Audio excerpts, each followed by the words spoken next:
the House in charge of security at the Capitol? So you have the politically appointed Capitol Police Board that's put in place by, you have the Sergeant Arms that's put in place by Pelosi, you have the Senate Sergeant Arms that's put in place by the Senate leadership, and then you have the architect of the Capitol that's put in place by the President. So you have 3 voting members. I'm a non-voting member. I'm the only non-politically appointed non-voting member, and that's kind of how the security oversight works. But it was Paul Irving who immediately said, I'm going to run it up the chain. I'll never forget that, run it up the chain. And his chain of command ends at Speaker Pelosi. And I had to wait 71 minutes to finally get an approval at 2:09 p.m. before I could finally reach out and start calling in federal assistance. 71 minutes while my men and women fought on the fought heroically to prevent the Capitol from being from being penetrated.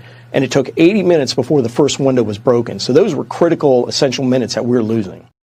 He lays it out right there perfectly. 80 minutes. They waited until the Capitol was breached to respond.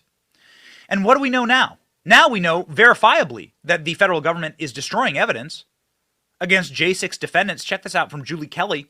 Julie Kelly talking about a more complicated issue than we have time for this morning, but let me summarize it for you. The FBI was supposed to deliver pieces of germane evidence to the defendants in a J6 trial. The FBI, through their own incompetence, sent not just the germane messages, but all the messages that they were trying to hide from the defendants. This was a huge error by the FBI. They disclosed a ton of classified information. And what do we learn in those disclosures? Again, this is a massive FBI mistake, and the FBI admits it. They're trying to stop the trial because the FBI just outed themselves. Well, Julie Kelly here in this thread points it out beautifully. Ladies and gentlemen, the federal government is lying to you. They did have confidential human informants in the audience, and now they're lying in court documents, and they're trying to cover up what they did. They're trying to destroy evidence. So here's what Julie Kelly shows from the leaked messages from the FBI that the FBI unwittingly sent to the defense. So they're trying to delete messages inside of their FBI's links messaging system. They're attempting to withhold those messages, which is illegal. The Brady rule means you have to give exculpatory evidence to those who are on the defense inside of any trial. What messages did the FBI conceal or delete? Here's a message sent from a confidential human informant. Said, edit out that I was present. What? So they're editing out confidential human informants. They're trying to hide that. Brazen lawlessness at the FBI is the biggest January 6th case.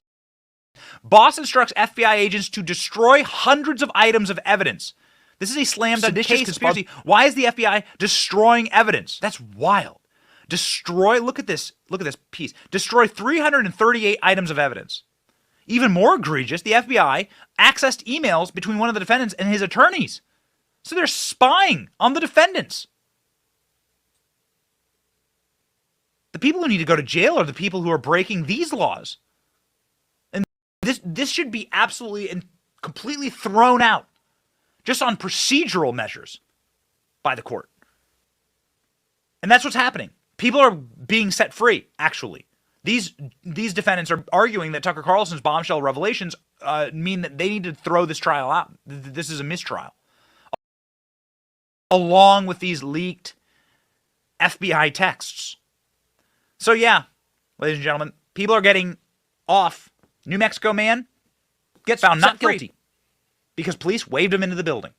Yet Jacob Chansley is serving nearly 4 years in prison because police waved him in and ushered him around the entire time he was in police presence, being allowed to do whatever he wanted to do. Doesn't make any sense.